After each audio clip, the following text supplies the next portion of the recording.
Bismillahirrahmanirrahim. Assalamualaikum warahmatullahi wabarakatuh. Bismillah, alhamdulillah, wassalatu wassalamu ala rasulillah. Berjumpa kembali, bagaimana jamaah al-asroniyah semuanya? Mudah-mudahan selalu di dalam rahmatnya Allah. Amin ya Allah ya rabbal alamin.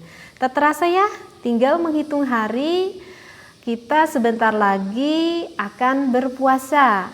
Mudah-mudahan Allah memanjangkan umur kita dan memberikan kita kesehatan sehingga kita bisa melaksanakan sepenuhnya bulan Ramadan ini dengan membawa maghfirahnya Allah. Amin ya Allah ya rabbal alamin. Nah, ketika pemerintah telah menetapkan nih pada tanggal 1 Ramadan ataupun pemerintah menetapkan pada tanggal 1 Idul Fitri, ya, nanti pemerintah tuh isbat seperti itu. Pemerintah biasanya menggunakan metode ruqyah. Nah, kita sebagai masyarakat ataupun sebagai penduduk, apakah kita sebagai masyarakat ataupun sebagai penduduk wajib mengikuti apa yang telah disampaikan oleh pemerintah tersebut? Nah, maka di dalam kitab Fatawi mengenai isbat ruqyah dari pemerintah terdapat pada juz kedua pada Shahifah ke-47. Annal madaro, sesungguhnya madaro itu bisa dikatakan patokan gitu ya. Fis shaumi, di dalam puasa, wal fitri, dan juga berbuka. Maksudnya berbuka di sini adalah menentukan satu lebaran ataupun satu Idul Fitri. Bin nisbati, dinisbatkan lisa irin nasi, untuk seluruh manusia, alal umumi, secara umumnya, bithubuti indal hakimi, menurut pihak adalah dengan yang menetapkan akan ketetapan puasa tersebut. Ila akhir ibarah. Sebetulnya ini masih banyak ya, artinya masih ada ke bawahnya ini referensinya, tetapi tidak saya bacakan karena kesannya ini adalah ibarat ya ke sananya. Nah, jadi apakah wajib nggak bagi kita selaku masyarakat ataupun selaku penduduk untuk mengikuti apa yang telah diberitakan oleh pemerintah tersebut akan ketentuannya pada tanggal misalkan sekarang, mengetahui pada tanggal 1 Ramadan tersebut. Nah, dari referensi yang sudah saya bacakan, berarti itu mendandakan bahwa hukumnya itu adalah diwajibkan bagi kita selaku masyarakat mengikuti apa yang telah ditetapkan oleh pemerintah tersebut. Nah, referensinya barusan yang sudah saya bacakan ya, yang terdapat pada kitab Fatawi. Nah, tetapi beberapa tahun terakhir sekarang mungkin kita sering mendengar ya, ada beberapa masyarakat yang mana berbeda ya, yang mana berbeda untuk penentuan pada tanggal 1 Ramadannya itu, ataupun berbeda di dalam penentuan pada tanggal 1 Idul Fitrinya itu. Nah, bagi kita, apakah boleh nih kita, misalkan kita itu nggak mengikuti pemerintah gitu ya, tapi misalkan kita yang mengikuti akan suatu ormas misalkan, ataupun misalkan di daerah kita itu misalkan ada sebuah pesantren misalkan, sehingga kiainya mengeluarkan fatwa, apakah kita sebagai masyarakat yang berada di daerah tersebut boleh nggak kita mengikuti akan fatwa dari ormas Islam tertentu misalkan, ataupun dari sebuah tokoh ulama misalkan.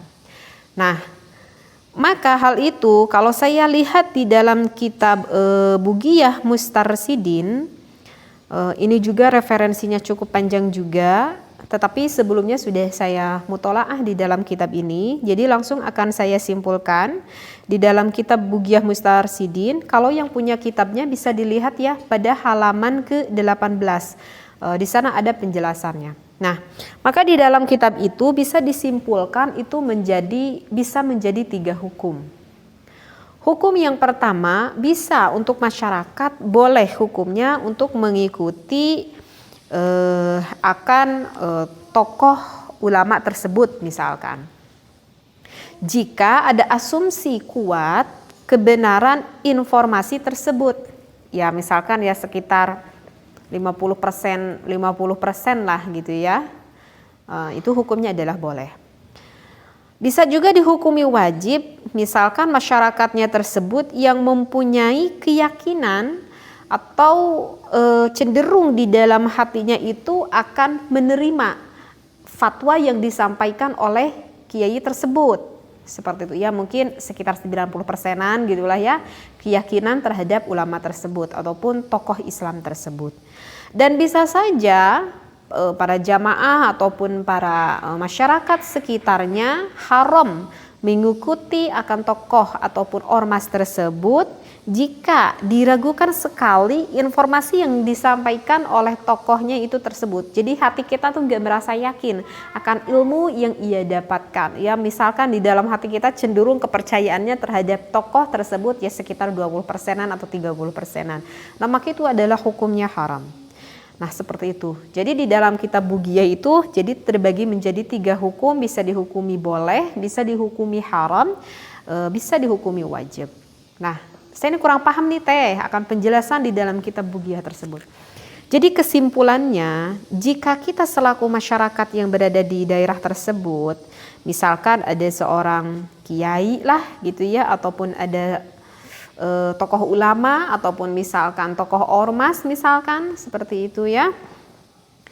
Sehingga mengatakan fatwa ini misalkan menentukan tanggal 1 Syawal hari anu misalkan. 1 Idul Fitri misalkan tanggal anu, hari anu misalkan. Nah itu sebetulnya sih jawabannya itu adalah kembali kepada kita. Kembali kepada kita sejauh mana keyakinan kita terhadap orang tersebut yang mengeluarkan fatwa itu. Jika hati kita merasa tidak yakin akan fatwa yang tokoh ulama tersebut sampaikan, lebih baik kita tidak mengikutinya. Kalau misalkan sekitar 90% bahkan 100% saya itu meyakini sekali akan tokoh ulama tersebut, akan tokoh ormas tersebut, misalkan saya tuh yakin banget akan ilmu yang ia dapat, apakah boleh saya mengikutinya? Kalau di dalam kitab Bugiyah ini disampaikan boleh kita mengikutinya. Seperti itu. Dan tentunya ketika seorang tokoh ulama ataupun misalkan tokoh ormas yang menentukan bahwa pada tanggal 1 Ramadan adalah hari anu, tanggal anu, sehingga dia sudah memberikan fatwa terhadap masyarakat yang ada di sekitarnya, sehingga ada masyarakat yang mengikuti akan fatwanya tersebut, sehingga siapa nanti di akhirat yang menjadikan tanggung jawab? Ya, ulama tersebut. Seperti itu. Jadi siapa nanti di akhirat yang bertanggung jawab? Ya ulama tersebut, karena dia yang sudah berani memberikan fatwa itu sesuai dengan ilmu kemampuan yang ia punya. Seperti itu. Bisa dipahami ya apa yang saya maksudkan di dalam kitab Bugiyah ini. Nah, tetapi ya, ada tetapinya. Tetapi kenapa sih banyak sekali ulama yang ada di daerah Indonesia ini yang ilmunya pun cukup paham akan ru'yah, mungkin akan hisab, yang fahamlah akan ilmunya. Tetapi kenapa kok kebanyakan ulama itu lebih menurut kepada kebijakan yang disampaikan oleh pemerintah, ya kan? Kebanyakan ya ulama di kita itu sebetulnya meskipun dia faham ilmunya ya ikut aja akan aturan pemerintah. Seperti itu. Kenapa sih para ulama di kita itu lebih berbijaksana mengikuti akan apa yang difatwakan oleh pemerintah, yaitu karena alasannya karena pemerintah pun sama. Pemerintah pun ya tanggung jawabnya itu kan besar sekali se-Indonesia, sehingga ya tidak asal-asalan dong, pemerintah pun sama. Pemerintah pun untuk menentukannya itu mengumpulkan para ulama dan juga mengumpulkan ahli-ahli astronomi juga. Bahkan pemerintah itu memfasilitasi berbagai alat yang canggih sesuai dengan zamannya, mengikuti. Sehingga kan kalau untuk melihat hilal Semakin zaman itu kan sekarang semakin canggih peralatannya untuk meyakinkan melihat hilal tersebut, seperti itu.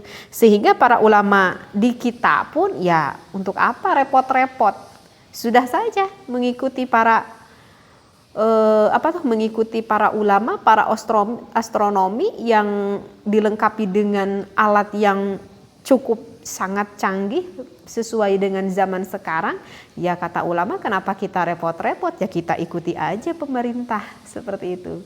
Nah, jadi memang kebanyakan ulama di kita ya ikut aja akan aturan pemerintah, dan itu akan terlihat lebih harmonis sepertinya kalau kita mengikuti akan aturan pemerintah, seperti itu.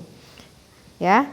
Dan para ulama di dalam menentukan di kepemerintahan itu sendiri pun ya tidak berdasarkan dengan egonya dong.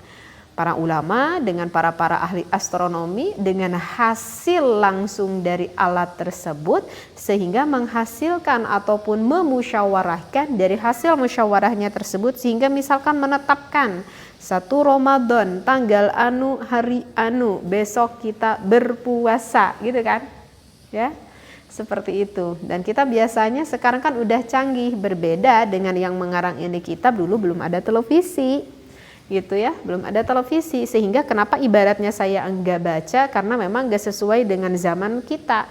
Sekarang untuk mengetahui informasi itu sekarang cukup mudah dan sangat mudah sekali. Kita standby aja di depan TV menunggu akan isbat ulama, ya tahu deh nanti akan pengumumannya. Nah, jadi bisa dipahami ya apa yang sudah saya sampaikan.